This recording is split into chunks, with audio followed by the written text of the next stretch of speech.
जीने की राह स्टडी पॉइंट में आप सभी किसी का स्वागत है। आज के इस वीडियो में हम लोग मानव श्वसन तंत्र के बारे में अध्ययन करेंगे, ठीक है ना। ये वीडियो आपके लिए बहुत ही ज़्यादा हेल्पफुल होने वाला है, इसलिए आप इसको ध्यान से देखिएगा। तो चलिए इसको शुरू करते हैं हम। सबसे पहले मैं आपको बताता हूँ कि श्वसन किसे कहते हैं। देखिए, श्वसन एक जटिल रासायनिक प्रक्रम है। श्वसन क्या है? एक जटिल रासायनिक प्रक्रम है जिसमें जटिल अणु जो होते हैं ऑक्सीजन की उपस्थिति में क्या होते हैं? टूटते हैं और CO2 और जल का क्या होता है? निर्माण होता है, ठीक है ना। देखिए, जो भी कुछ हम खाते हैं वह ऑक्सीजन की उपस्थिति में क्या होता है? टूटता है, और टूटने के बाद क्या होता है? CO2 और जल का क्या होता है? निर्माण होता है। इसी को क्या कहते हैं हम लोग? श्वसन कहते हैं। श्वसन एक ऊष्माक्षेपी अभिक्रिया है। ऊष्माक्षेपी अभिक्रिया वैसी अभिक्रिया को कहते हैं जिसमें ऊष्मा तथा ऊर्जा का निर्माण होता है, ठीक है ना। तो चलिए इसको समझते हैं। श्वसन जटिल भोज्य पदार्थों का, जटिल भोज्य पदार्थों का मतलब होता है जो भी कुछ हम खाते हैं, कार्बोहाइड्रेट खाए, फैट खाए, प्रोटीन खाए, जो भी कुछ खाए का ऑक्सीजन की उपस्थिति में ऑक्सीकरण होना तथा ऊर्जा तथा ऊष्मा निकलना क्या कहलाता है? श्वसन कहलाता है, ठीक है ना। यानी जटिल भोज्य पदार्थों यानी कार्बोहाइड्रेट का ऑक्सीजन की उपस्थिति में, किसकी उपस्थिति में? ऑक्सीजन की उपस्थिति में ऑक्सीकरण होना तथा ऊष्मा तथा ऊर्जा निकलना क्या कहलाता है? श्वसन कहलाता है। एक समीकरण श्वसन का, जैसे कि ग्लूकोज C6H12O, इसको कहते हैं ग्लूकोज, यह ऑक्सीजन की उपस्थिति में टूटता है तो कार्बन डाइऑक्साइड और क्या बनता है? तो जल बनता है। ये आपका श्वसन का क्या हो गया? टूटने का ये अभिक्रिया हो गया, ठीक है ना। अब देखिए, श्वसन जो होता है इसको हम पहले इसको देख लेते हैं हम लोग। श्वसन मार्ग कौन कौन से होते हैं? देखिए, श्वसन का मार्ग कौन कौन होता है, किस किस मार्ग से हम श्वसन करते हैं। तो देखिए, सबसे पहले ये नाक जो है ये महत्वपूर्ण अंग है। एक सांस लेने का एक क्या होता है? यह एक अंग है। तो देखिए, नाक में दो छिद्र होते हैं, ठीक है ना। इनको हम लोग बोलते हैं नासा गुहा। क्या बोलते हैं? नासा गुहा, यानी नासा छिद्र बोलते हैं। नासा छिद्र यहाँ पे होता है नासा कपाट। तो देखिए, नासा छिद्र, नसल कैविटी, नासा छिद्र हो गया। नासा छिद्र के जस्ट थोड़ा सा ऊपर जाइएगा तो क्या मिलेगा? नासा कपाट मिलेगा आपको यहाँ पे, है ना। ये नासा कपाट होता है, ठीक है ना। नासा कपाट में जो होता है सलेस्मा नामक ग्रंथि पाई जाती है। समझ में आ रहा है ना? सलेस्मा नामक क्या पाई जाती है? ग्रंथि पाई जाती है। आपको बता दें कि वातावरण में जो भी मतलब कि सांस हम लोग लेते हैं ना, उस हवा में बहुत ज़्यादा क्या होते हैं? धूल कण होते हैं। वह धूल कण जब हम सांस लेते हैं ना तो सबसे पहले नाक के बालों द्वारा क्या होते हैं? वो छन जाते हैं, ठीक है। जितना छनना था वो छन जाते हैं। जब उसके पीछे जाता है तो यहाँ पे सलेस्मा नामक ग्रंथि पाई जाती है नासा कपाट के पास। उसमें क्या होता है? एक चिपचिपा द्रव निकलता है। समझ में आ रहा है ना? सलेस्मा ग्रंथि से चिपचिपा क्या होता है? द्रव निकलता है। उस द्रव में जितने धूल कण होते हैं ना वो जाके क्या होते हैं? सौना जाते हैं, है ना। यानी अंदर नहीं जा पाते हैं, वहीं पे रुक जाते हैं, उसी में चिपक जाते हैं। और कुछ दिन के बाद हम नौकटी से ऐसा कर क्या करते हैं? निकाल के उसको क्या करते हैं? फेंकते हैं। तो समझ में आ ना? धूल कण क्या होते हैं? चिपक जाते हैं। चिपकने के बाद वो जो है सलेस्मा ग्रंथि से चिपक जाते हैं, उससे जो पदार्थ निकलता है उसमें मिल जाते हैं, और कुछ देर के बाद नौकटी के रूप में हम क्या करते हैं? बाहर निकालते हैं। समझ में आ रहा है ना? चलिए नेक्स्ट देखिए आपको, ये हमारे लिए बहुत जरूरी है सलेस्मा ग्रंथि, वरना सभी धूल कण हमारे फेफड़ा में चला जाता तो बहुत जल्दी हमारा फेफड़ा क्या होता? खराब हो जाता। समझ में आ रहा है ना?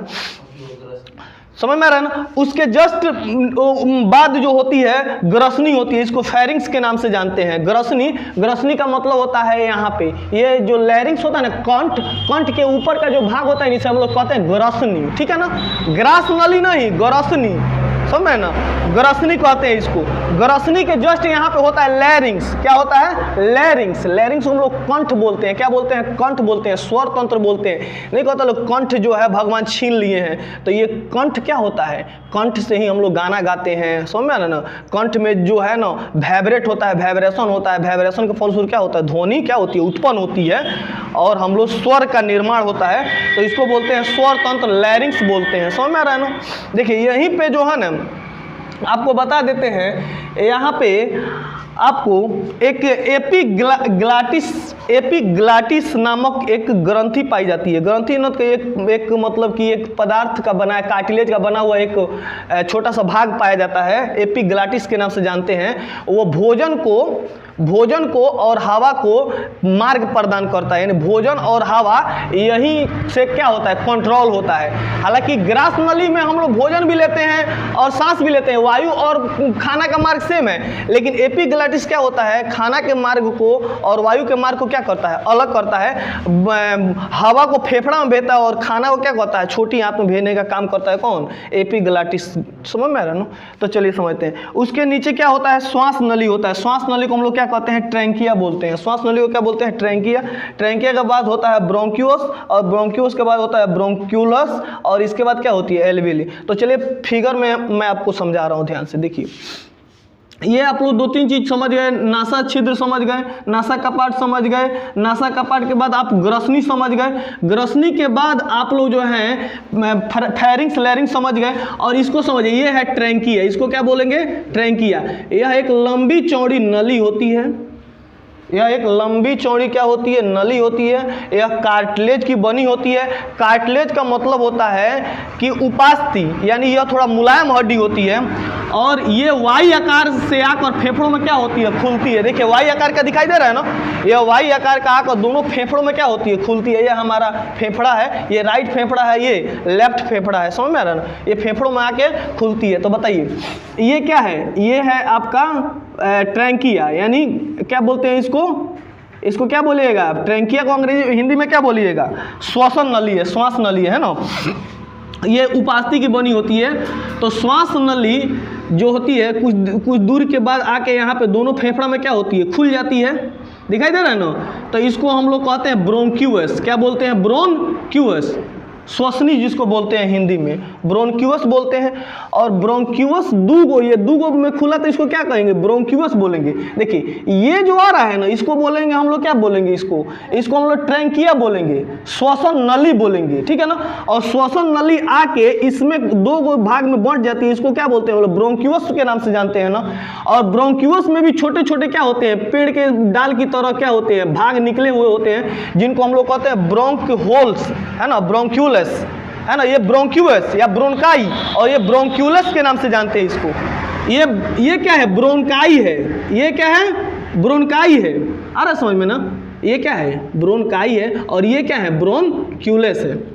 समझ में आ रहा है। ये बताइए ये क्या है, ये है ट्रैंकिया, श्वसन नली है। सबको समझ आ रहा है। ये क्या है, ये ट्रैंकिया। ट्रैंकिया दो भागों में यहाँ पे वाई आकार में बट गई। तो एगो इसको क्या बोलेंगे इसको हम लोग ये दोनों को क्या बोलेंगे, ब्रोंकाई। इसको भी ब्रोंकाई और इसको भी ब्रोंकाई। आ रहा समझ में ना। और ये इसको क्या बोलेंगे, ब्रोंक्यूलस। क्या बोलेंगे, ब्रोंक्यूलस। तो चलिए बताइए ये क्या है, ट्रैंकिया। ये दोनों क्या हो गया, ब्रोंकाई कहिए चाहे ब्रोंक्यूअस कहिए। और ये क्या है, ब्रोंक्यूलस। आ गया। और ब्रोंक्यूलस जो होता है ना, यहाँ पे ये छोटा छोटा जो है ना, इसमें कुपिकाएं पाई जाती हैं, जिनको वायु कुपिकाएं के नाम से जानते हैं। वायु कुपिकाएं बोलते हैं इसको, अंग्रेजी में एल्वेली के नाम से जानते हैं। क्या बोलते हैं, एल्वेली के नाम से जानते हैं इसको वायु कुपिकाएं कहते हैं, ठीक है ना। वायु क्या होता है, कुपिकाएं होते हैं, गुच्छा की तरह। लगभग दोनों फेफड़ा मिला के 700 गुच्छे पाए जाते हैं। समझ में आ रहा ना, ठीक है। देखिए इसी की सतह पे जो होता है ना, देखिए ये दोहरी झिल्ली होती है फेफड़ा में क्या होती है, दोहरी झिल्ली होती है। समझ में ना, फेफड़ा में कैसी झिल्ली होती है, दोहरी झिल्ली होती है ना, ठीक है। फेफड़ा में कैसी झिल्ली होती है, दोहरी झिल्ली होती है। और यही ये इसको क्या कहते हैं, वायु कुपिकाएं कहते हैं, एल्वेली बोलते हैं इसको। ध्यान समझिए यहाँ पे बाबू सब कोई, ये क्या है, एल्वेली है ना। तो ये एल्वेली हो गया, यानी वायु कुपिका। इसको हिंदी में बोलेंगे ना, यहाँ पे लिख देता हूँ मैं। ये है आपका क्या है, ट्रैंकिया। क्या है यहाँ, ट्रैंकिया। और इसको, ये तो फेफड़ा है आपका, ये क्या है, फेफड़ा है। और ये इसको क्या कहेंगे हम लोग, इसको कहेंगे ब्रोंक्यूअस। क्या बोलेंगे, BRONCH, ब्रोंक्यूअस। और इसको क्या बोलेंगे, ब्रोंक्यूलस, MCHIOL, ब्रोंक्यूलस। समझ में आ रहा ना। ये हो गया ये ब्रोंक्यूअस। और ये क्या हो गया, ये ब्रोंक्यूलस हो गया। और इसको क्या बोलेंगे, एल्वेली। क्या बोलेंगे, वायु कुपिकाई, वायु कुपिकाई। ये है, ये वायु कुपिकाई है। देख रहे गुच्छा की तरफ। लगभग कितना होता है, तो 700 कुपिकाएं, वायु कुपिकाएं होती है। वायु कुपिकाएं दोनों फेफड़ों को मिला कितना होती है, 700 वायु कुपिकाएं, ठीक है ना, वायु कुपिकाएं। और यहाँ पे सांस, यही सांस लेती है और छोड़ती है, यही फूलती है और क्या होती है, सिकुड़ती है। ऐसे फूलेगी, ऐसे सिकुड़ेगी, फूलेगी सिकुड़ेगी। फेफड़ा को फुलाने का काम भी कौन करती है, यही वायु कुपिकाएं करती है। जब फेफड़ा में हवा आता है तो फूल जाती है, और फेफड़ा जब हवा जाता है तो क्या होती है, चिपक जाती हैं। लगभग इसका क्षेत्रफल कहिएगा तो 80 मीटर एक्सवायर होता है। कितना एक्सवायर होता है, 80 मीटर एक्सवायर। दोनों वायु कुपिका, दोनों फेफड़े की वायु कुपिकाओं के मिला दीजिए तो क्षेत्रफल कितना हो जाता है, 80 मीटर एक्सवायर, जो शरीर के क्षेत्रफल से बहुत ज़्यादा होता है।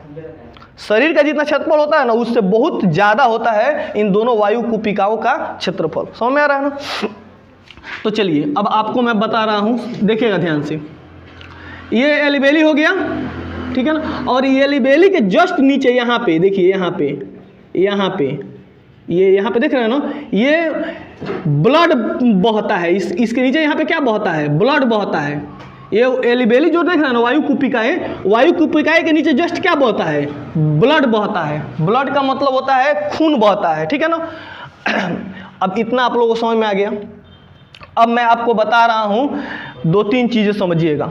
इसको मैं मिटा देता हूँ, ठीक है, थोड़ा सा रुको उसको। देखिए ध्यान से, जो श्वसन अगर आप पढ़िएगा ना, श्वसन के मार्ग को, तो आप 3 भाग में श्वसन को पढ़ सकते हैं। तो आप कह सकते हैं श्वसन जो होता है इसको हम लोग कितना भाग में बांट सकते हैं, तो 3 भाग में बांट सकते हैं। एक हम लोग कह सकते हैं बाह्य श्वसन, क्या कह सकते हैं, बाह्य श्वसन, ठीक है ना। बाह्य श्वसन को हम लोग कहते हैं external respiration, EXTERNA, external RESPIRATI, respiration बोलते हैं उसको, RESPIRATA, इंटरनल रिस्पिरेशन है ना। उसके नीचे होता है गैसों का परिवहन, गैसों का परिवहन। और इसके बाद आप लोग देखिएगा आंतरिक शोषण, क्या होता है, आंतरिक शोषण, ठीक है ना। और आंतरिक शोषण भी 2 प्रकार का होता है, एक होता है ऑक्सी और एक होता है अनऑक्सी। ऑक्सी को हम लोग कहते हैं वायवीय शोषण, क्या कहते हैं, वायवीय शोषण। और अनऑक्सी को कहते हैं अवायवीय शोषण, अवायवीय शोषण। वायवीय श्वसन को हम लोग एरोबिक बुक के नाम से जानते हैं, क्या बोलते हैं इसको,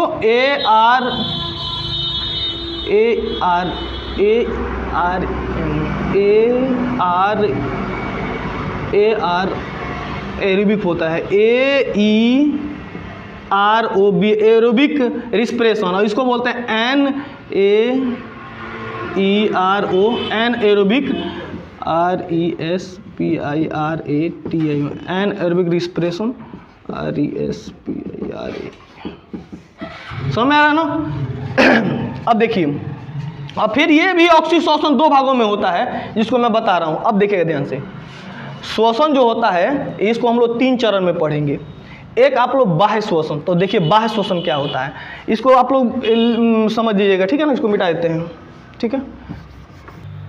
देखिए बाह्य श्वसन क्या होता है, बाह्य श्वसन में क्या होता है, हम डायरेक्ट जितने वायुमंडल में हवाएं हैं, वायुमंडल में कितनी हवाएं हैं, देखिए वायुमंडल की हवाओं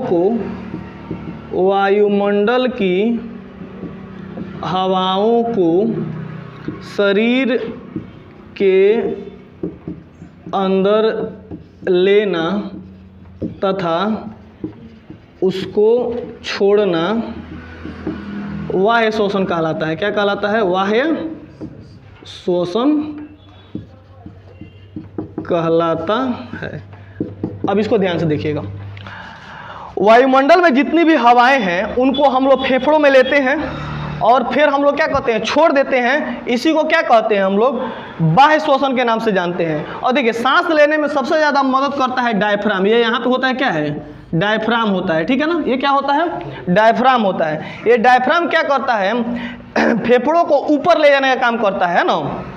फेफड़ों को क्या लेने का काम करता है, ऊपर ले जाने का काम करता है। मतलब कि फेफड़े क्या होते हैं, जब हम सांस ले लेते हैं, जैसे कि मान लीजिए सांस ले लिए तो डायफ्राम नीचे चला जाता है, फिर हमको ऊपर फेफड़ा को ऊपर ढकेलने के लिए चाहिए तो डायफ्राम क्या करता है, ढकेल देता है ऊपर की ओर। समझ रहे ना, डायफ्राम ऊपर की ओर ढकेलने का काम करता है, जिससे फेफड़े से हवा क्या हो जाए, शरीर से बाहर निकल जाए। समझ रहे ना, तो डायफ्राम 70% मदद करता है क्या करने में, शोषण करने में।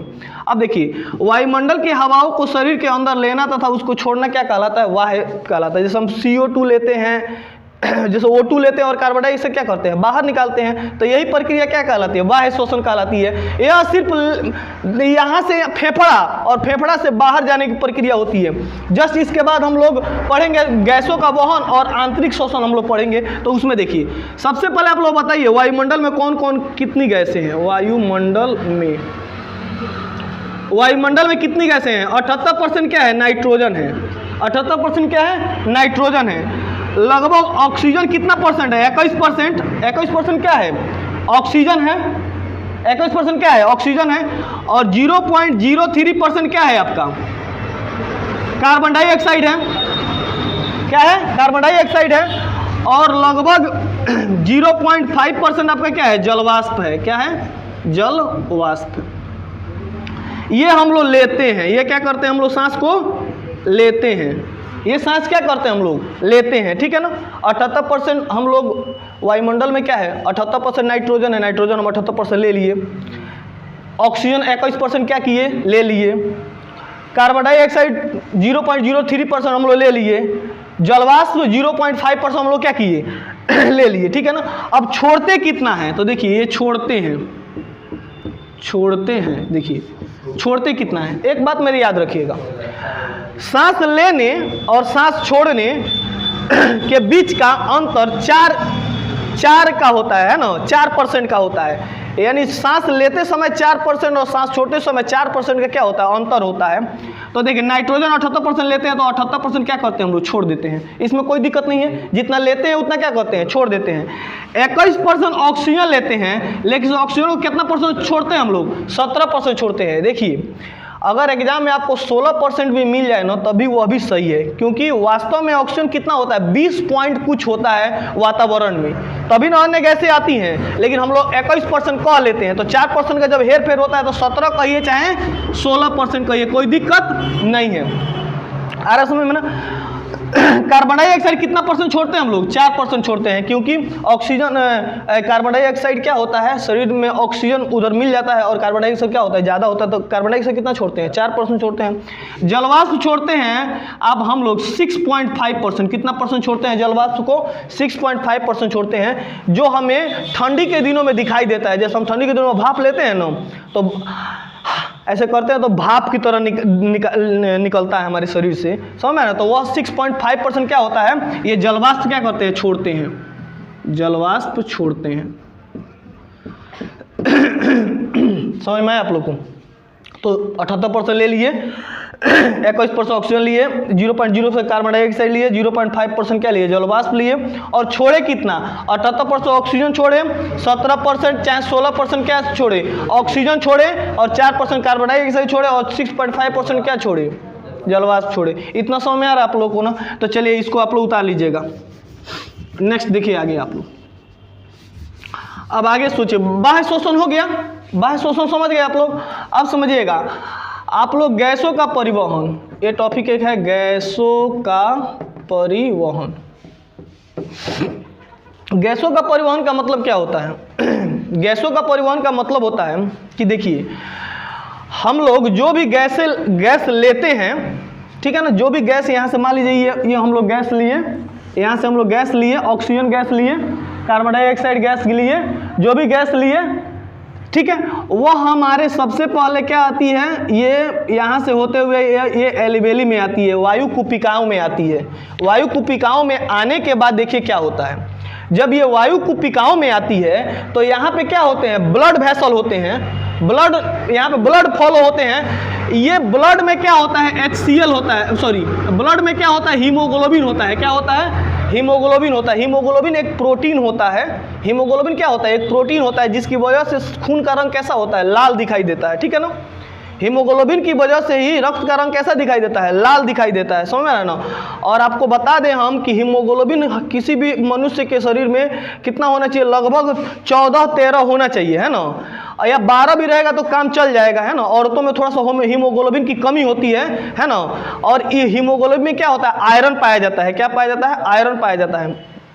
अब आप लोग बताइए मेरे से, अगर 7 तक हीमोग्लोबिन किसी के शरीर में है तो ठीक है, वो इंसान जिंदा रह सकता है, ठीक है ना।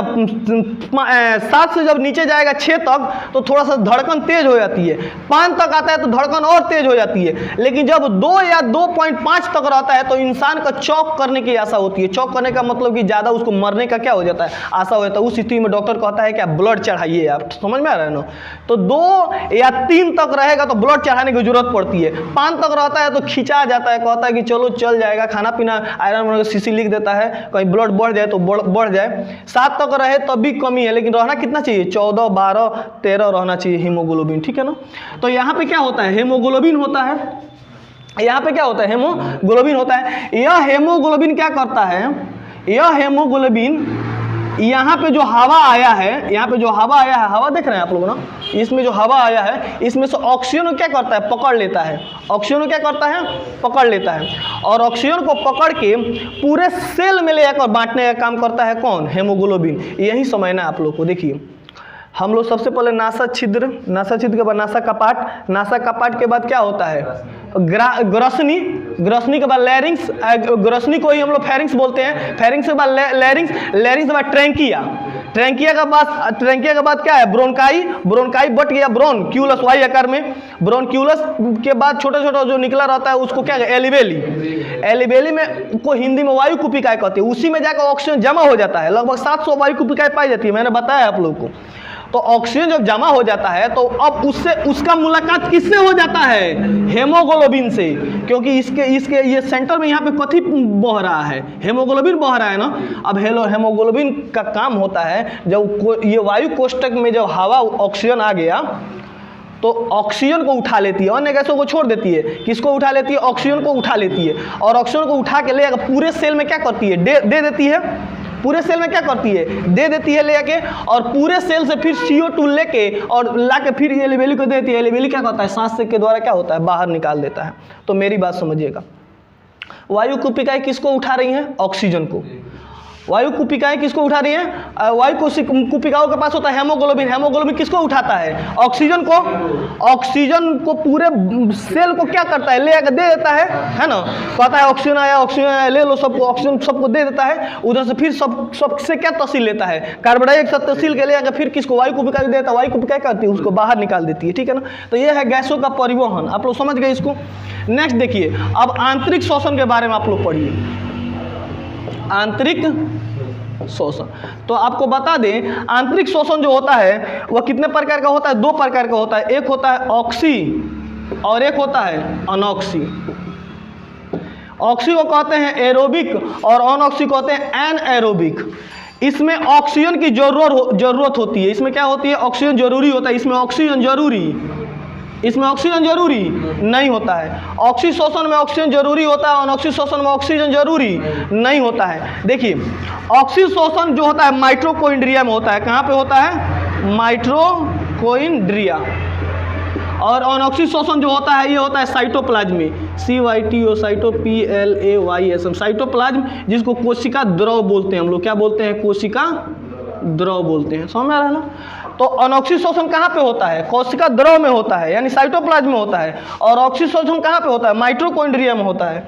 देखिए कोशिका के बारे में मैंने आप लोग बताया था ना, ये कोशिका होता है। कोशिका के ये एक अंदर एक झिल्ली होती है जिसे हम लोग क्या कहते हैं, सेल मेम्ब्रेन होता है। इसके अंदर क्या होता है, केंद्रक होता है, ठीक है ना। यहाँ पे माइटोकॉन्ड्रिया हो गया। ये जो द्रव भरा रहता है इसे क्या कहते हैं, साइटोप्लाज्म के नाम से जानते हैं ना, साइटोप्लाज्म के नाम से जानते हैं। तो आपको मैंने जब सेल चैप्टर पढ़ाया था तो मैंने आपको बताया था कि ये जो साइटोप्लाज्म होता है ना, ये भी शोषण करने का काम करता है। लेकिन यहाँ पे कितना ATP ऊर्जा का निर्माण होता है, 2 ATP, है ना।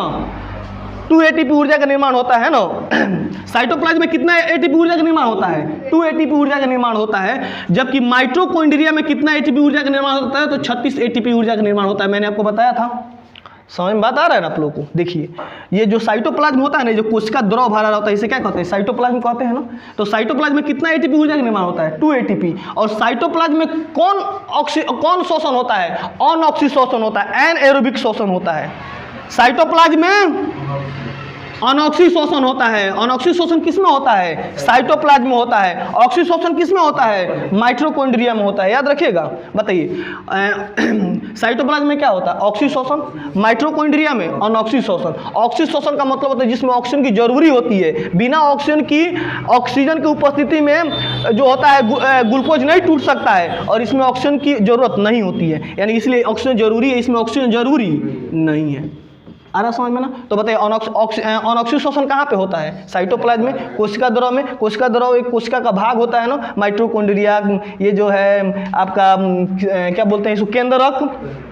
आ रहा समझ में ना? और माइटोकॉन्ड्रिया में कितना एटीपी ऊर्जा का निर्माण होता है? तो 36 एटीपी का निर्माण होता है। देखिए पूरे शरीर में श्वसन जो होता है 2 जगह होता है। पूरे शरीर में श्वसन कितनी जगह होता है? तो 2 जगह होता है।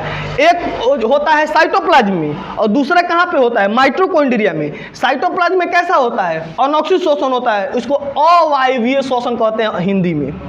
वायु की जरूरत नहीं होती है, वायु का मतलब ऑक्सीजन की जरूरत नहीं होती है। और माइटोकॉन्ड्रिया में क्या होता है? ऑक्सी शोषण होता है, इसमें ऑक्सीजन की जरूरत होती है। माइटोकॉन्ड्रिया में कितना एटीपी ऊर्जा का निर्माण होता है? 36 एटीपी। माइटोकॉन्ड्रिया में 36 एटीपी और साइटोप्लाज्म में 2 एटीपी ऊर्जा का निर्माण होता है। ठीक है ना? ये इसी में यहीं पे अनऑक्सी शोषण में क्या होता है? पायरुवेट का विखंडन होकर पायरुविक एसिड का निर्माण होता है। समझ में आ रहा है ना? तो चलिए इसको मैं मिटा दे रहा हूँ, आगे आप लोगों को बता रहा हूँ। इतना आप लोगों को समझ में आ गया? देखिए ध्यान से, अब आपको बता रहा हूँ ऑक्सीशोषण समझ में आ गया। ऑक्सीशोषण ऑक्सीजन की जरूरत होती है, ऑक्सीशोषण में ऑक्सीजन की जरूरत ऑक्सीशोषण ऑक्सीजन की जरूरत होती है, ऑक्सीशोषण ऑक्सीजन की जरूरत नहीं होती है। अब देखिए ऑक्सीशोषण भी 2 प्रकार का होता है। ऑक्सीशोषण भी कितना प्रकार का होता है? आपका 2 प्रकार का होता है। एक होता है आपका ग्लाइकोसिस, GLYOLYS है ग्लाइकोसिस, और एक होता है क्रेब्स चक्र, CREB क्रेब्स साइकिल। एक होता है क्या होता है? एक होता है ग्लाइकोसिस और एक होता है क्रेब्स साइकिल। ग्लाइकोसिस में क्या होता है? तो ग्लाइकोसिस में ग्लूकोज का एक अणु टूटकर ग्लूकोज का ये ग्लाइकोसिस ग्लूकोज का एक अणु टूटकर पायरुविक एसिड के 2 अणु का क्या करता है? 2 अणु का निर्माण करता है। ये क्या होता है? ग्लाइकोसिस होता है ना। और एक क्रेब्स चक्र चलता है। क्रेब्स चक्र क्या होता है? अब समझिएगा ध्यान से। क्रेब्स चक्र में क्या होता है? इसको हम लोग आंतरिक शोषण में डिटेल में पढ़ रहे हैं। क्रेब्स चक्र क्या होता है? क्रेब्स चक्र का मतलब होता है माइटोकॉन्ड्रिया में क्या होता है?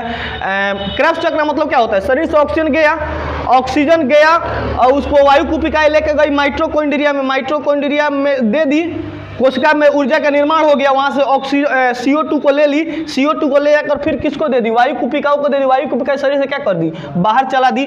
और जो क्रेब्स चक्र होता है ना, उसी में ग्लूकोज का निर्माण होता है। किसका निर्माण होता है? ग्लूकोज का। अरे ग्लूकोज समझते हैं ना, जब माइटोकॉन्ड्रिया में ले जाके ऑक्सीजन देता है ना, हीमोग्लोबिन जब माइटोकॉन्ड्रिया में ऑक्सीजन ले जाकर देता है, समझिएगा ध्यान से, ऑक्सीजन जब ले जाकर देता है तो वहाँ पे क्रेब्स साइकिल चलता है, क्रेब्स चक्र चलता है। और उस क्रेब्स चक्र में क्या होता है? ग्लूकोज का निर्माण होता है, यानी ग्लूकोज का निर्माण होता है और निर्माण होके ऊर्जा का निर्माण होता है। और वहाँ पे CO2 बनता है और क्या बनता है? जल बनता है। और CO2 को क्या करता है? फिर लाके वायु कुपिका देता है और वो क्या करता है? शरीर से बाहर निकाल देता है। इसी को क्या बोलते हैं? क्रेब्स चक्र के नाम से जानते हैं। समझ में आएगा इसको? चलिए ध्यान से देखिएगा। क्रेब्स चक्र आपको समझा दिए हम। क्रेब्स चक्र क्या होता है? तो क्रेब्स चक्र समझ में आ रहा है ना? वायु कुपिकाएं में हीमोग्लोबिन लेके माइटोकॉन्ड्रिया को दे दिया। माइटोकॉन्ड्रिया में क्रेब्स चक्र चल के क्या किया? ग्लूकोज का निर्माण हुआ। ग्लूकोज के निर्माण के फलस्वरूप CO2 बना और CO2 और जल बना। फिर CO2 को शरीर से क्या किया जाता है? बाहर किया जाता है। यही क्या होता है? क्रेब्स चक्र चलते रहता है। समझ में? अब समझिएगा आंतरिक शोषण। आंतरिक शोषण क्या होता है? देखिए दो चीज़ पढ़ ले, बाह्य शोषण पढ़ लिए हम लोग, और एक पढ़े हैं गैसों का परिवहन। अब हम लोग करेंगे आंतरिक शोषण। आंतरिक शोषण क्या होता है यही आपको हम बता दिए हैं, हालांकि अब समझ इसको खाली बता देना। आंतरिक शोषण का मतलब होता है कि ये जो वायु कुपिकाएँ होती है ना, वायु कुपिकाओं के पास क्या होता है, ब्लड वेसल होते हैं। ब्लड वेसल में हीमोग्लोबिन प्रवाहित होता है। यह हीमोग्लोबिन ऑक्सीजन को उठा लेता है और ऑक्सीजन को उठा के लेकर माइटोकॉन्ड्रिया में दे देता है, ठीक है ना। और माइटोकॉन्ड्रिया में क्रेब्स चक्र चलता है और वहाँ पे क्रेब्स चक्र के द्वारा क्या होता है, CO2 का निर्माण होता है और जल का निर्माण होता है। पुनः CO2 को लाकर ये इसको दे देता है और ये शरीर से क्या होता है, बाहर निकाल देता है। ये आपका हो गया आंतरिक शोषण के नाम से, है ना। और आंतरिक शोषण माइटोकॉन्ड्रिया में होता है तो यहाँ पे 36 ATP ऊर्जा का निर्माण होता है। कितना ATP ऊर्जा का निर्माण होता है, तो 36 ATP ऊर्जा का निर्माण होता है। अब आपको कुछ जीवों के नाम बता रहे हैं। अब देखिए विभिन्न प्रकार के विभिन्न प्रकार के जीव विभिन्न अंग से सांस लेते हैं। क्या लेते हैं, सांस लेते हैं। जैसे देखिए जितने भी कीट होते हैं, कीट, ठीक है ना, कीट होते हैं वो भाग लेते हैं, वो किससे सांस लेते हैं, तो श्वास नली से सांस लेते हैं, ट्रैंकिया से सांस लेते हैं। किससे सांस लेते हैं, तो श्वास नली से सांस लेते हैं। उन लोगों में क्या होती है, नली होती है जिसको हम लोग ट्रैंकिया बोलते हैं। क्या बोलते हैं, ट्रैंकिया। तो चलिए समझिए, कीट किससे सांस लेते हैं, तो श्वास नली से सांस लेते हैं। श्वास नली को हिंदी अंग्रेजी में क्या बोलते हैं, ट्रैंकिया बोलते हैं, ठीक है ना। 2 नंबर देखिए उभयचर देखिए, उभयचर जो होते हैं फेफड़े से भी सांस लेते हैं, गिल्स से भी सांस लेते हैं, है ना, और त्वचा से भी सांस लेते हैं। अब इसमें देखिए मैं आपको समझा रहा हूँ। अब ये तीनों सांस लेते हैं लेकिन अलग अलग जीव में। देखिए मेढक देखिए, मेढक जब जवानी में रहता है, जवानी का मतलब होता है जब वह एडल्ट हो जाता है ना। तो देखिए, तो जब जवानी में रहता है तो 2 उसका भाग सांस लेता है। एक त्वचा से सांस लेता है और एक सांस लेता है किससे, फेफड़ा से सांस लेता है। समझ में आ रहा ना। मेढक किससे सांस लेता है, तो त्वचा से और फेफड़ा से। कब, जब वह जवान रहता है तब, मतलब कि थोड़ा सा बड़ा हो जाता है तब की बात कर रहे हैं। अब फेफड़ा से सांस लेता है जब जो जमीन पर रहता है, और त्वचा से सांस लेता है जब वह जमीन के अंदर चला जाता है। देखते हैं ना वो सावन के दिन में पैक पाक करके निकलता है लोग, जब आज को नहीं दिखाई देगा, वो सब जमीन में चला जाता है। तो उस अवस्था में किससे सांस लेगा, वह त्वचा से सांस लेगा। और जब जमीन पर आएगा तो किससे सांस लेता है, फेफड़ा से सांस लेता है। समझ में आ रहा है ना। लेकिन देखिए यही मेढक, अब मछली। अब मेढक कब, जब बच्चा रहता है तब, जब बच्चा रहता है तब तो मछली की तरह दिखाई देता है कि नहीं दिखाई देता है। कभी कभी आप लोग भी जो है मछली के भौक में जो है मेढक को बजा के लेके आ गए होंगे, है ना, बचपन में, है ना। वो मेढक बचपन में मछली की तरह दिखाई देता है ना। एक बार की बात हम ऐसे बजा के लेके चले आए थे, इतना, है ना, हमको लगा कि वो सीधरी मछली है। सीधरी मछली जब घर पे लेके आ रहे हैं तो वो अलग तरीके से दिखाई दिया। घर के लोग बोले ये तो बेंग हो सकता है, फेंक बहरी, है ना। तो क्या होता है, तो मेढक क्या होता है, वो टेडपोल होता है। टेडपोल का मतलब होता है एकदम मछली की तरह दिखाई देता है। उस स्थिति में गलफड़ा सांस लेता है, गलफड़ा सांस लेता है। तो मेढक जब एकदम मछली की तरह होता है बचपन में तो किससे सांस लेता है, गलफड़ा में। थोड़ा सा जवान होता है तो किससे सांस लेता है, फेफड़ा से और त्वचा से। फेफड़ा से सांस लेता है जब जमीन पर आता है तो, और त्वचा से सांस लेता है जब जमीन के अंदर चला जाता है तो। समझ में आ रहा है ना। अब आइए आपको अब बता देते हैं, ये मेढक हो गया। अब जितने भी रेप्टाइल्स होते हैं, रेप्टाइल समझते हैं आप लोग। इसको मैं मिटा दूं, इसको मैं मिटा देता हूं। रेप्टाइल्स का मतलब होता है जो रेक कर चलते हैं। रेप्टाइल्स का मतलब क्या होता है, जो रेक कर चलते हैं। रेप्टाइल, सरीसृप में समझते हैं, जैसे छिपकली हो गया, मगरमच्छ हो गया, मगरमच्छ हो गया, है ना, और हाँ ये सब, और मगरमच्छ हो गया। और बताइए, सांप हो गया। अब देखिए ये सब जो होते हैं ना, ये 2 अंगों से सांस लेते हैं। एक सांस लेते हैं त्वचा से और एक सांस लेते हैं किससे, फेफड़ा से। किससे सांस लेते हैं, त्वचा से। और किससे सांस लेते हैं, फेफड़ा से। ज़्यादातर यह किससे सांस लेते हैं, तो ज़्यादातर ये त्वचा से सांस लेते हैं। किससे सांस लेते हैं, तो ज़्यादातर किससे सांस लेते हैं, तो त्वचा से सांस लेते हैं। समझ में आ रहा है आप लोगों को। नेक्स्ट देखिए, केंचुआ। केंचुआ किससे सांस लेता है? तो त्वचा से सांस लेता है। केंचुआ किससे सांस लेता है? त्वचा से सांस लेता है। मनुष्य स्तनधारी है तो किससे सांस लेगा? फेफड़ा से। जितने भी स्तनधारी होते हैं, स्तनधारी जो अपने बच्चे को दूध पिलाते हैं उन्हें क्या कहते हैं? स्तनधारी होते हैं। जैसे कि चमगादड़ हो गया, हवेल हो गया, मनुष्य हो गया, जीव जंतु हो गया, गाय भैंस, जो भी जो, हाँ, हम सभी स्तनधारी हैं। एक बात समझिए, हम सभी स्तनधारी हैं। पुरुष भी स्तनधारी है और महिला भी स्तनधारी है, लेकिन महिलाओं में स्तन ग्रंथि पाई जाती है, हम लोग में स्तन ग्रंथि नहीं पाई जाती है। तो स्तनधारी किससे सांस लेते हैं? तो फेफड़ा से। ठीक है। पंछी, पंछी भी किससे सांस लेते हैं? तो फेफड़ा से। आपको ये एक बात और बता दें, जिसमें जो है ना जिसमें चार चैम्बर पाए जाते हैं ना, वो अक्सर फेफड़ा से सांस लेते हैं लोग, है ना। और देखिए केंचुआ, केंचुआ क्या करता है? त्वचा से सांस लेता है ना। कॉकरोच भी किससे सांस लेता है? श्वास नली से सांस लेता है। कॉकरोच किससे सांस लेता है? कॉकरोच जो होता है ट्रैंकिया से सांस लेता है। किससे सांस लेता है? तो ट्रैंकिया से सांस लेता है। इतना समझ में आ गया आप लोगों को? ये समझ में आ गया? आगे चलिए। ठीक है, थोड़ा सा यहाँ पे देखिए, यहाँ पे श्वसन दर। श्वसन दर का मतलब क्या होता है? हम जो है 1 मिनट में कितनी बार सांस लेते हैं, इसको क्या कहते हैं? श्वसन दर बोलते हैं, है ना। तो देखिए, हम 1 मिनट में कितनी बार सांस लेते हैं? 1 मिनट में हम लोग कितना सांस लेते हैं? तो लगभग 16 बार सांस लेते हैं। कितना बार सांस लेते हैं? 1 मिनट में। 1 मिनट में हृदय 72 बार धड़कता है, लेकिन हम लोग 16 बार सांस लेते हैं। 16 बार क्या होते हैं? सांस लेते हैं 1 मिनट में 16 बार। ठीक है ना। लेकिन दिल धड़कता है 1 मिनट में कितनी बार है? 72 बार। और छोटे बच्चे 1 मिनट में जो होते हैं, छोटे बच्चे 1 मिनट में 25 से 26 बार सांस लेते हैं। अब बताइए क्यों? क्योंकि उनका फेफड़ा क्या होता है? छोटा होता है, तो जल्दी जल्दी सांस लेते हैं। तो 1 मिनट में कितनी बार सांस लेते हैं? 25 से 26 बार सांस लेते हैं। देखिए, जगा मनुष्य ज़्यादा सांस लेता है, सोया मनुष्य कम सांस लेता है। जब मनुष्य सोया रहता है ना, मनुष्य जब सोया रहता है तो मात्र 12 बार सांस लेता है। कितना बार सांस लेता है? 12 बार। और जगा मनुष्य ये 16 बार सांस लेता है, क्योंकि जब हम सोए रहते हैं ना तो हम लंबा सांस लेते हैं। तो लंबा सांस लेते हैं तो 12 बार सांस लेते हैं। जगते हैं तो कितना बार सांस लेते हैं? 16 बार सांस लेते हैं। इतना आप लोग समझ में आ रहा है ना। तो ये सब चीज़ के बारे में आप लोग मैं बता रहा हूँ, ध्यान दीजिएगा लोग। तो चलिए, इतना हम लोग समझ लिए। एक बार फटाफट रिवीजन कर लेते हैं हम लोग, ध्यान दीजिएगा लोग। देखिए, शरीर का श्वसन मार्ग कौन सा है? शरीर जिस मार्ग से जाता है उसे श्वसन मार्ग कहते हैं। श्वसन मार्ग में बहुत सारे अंग होते हैं। जैसे देखिए, ये नासा छिद्र हो गया। नासा छिद्र के बाद नासा कपाट। नासा कपाट के बाद क्या होता है? फेरिंक्स होता है। फेरिंक्स के बाद लैरिंक्स होता है। लैरिंक्स क्या होता है? यहाँ से ऊपर का हिस्सा होता है। उसके बाद क्या होता है? श्वास नली होता है। ट्रैंकिया, ये ट्रैंकिया है ना।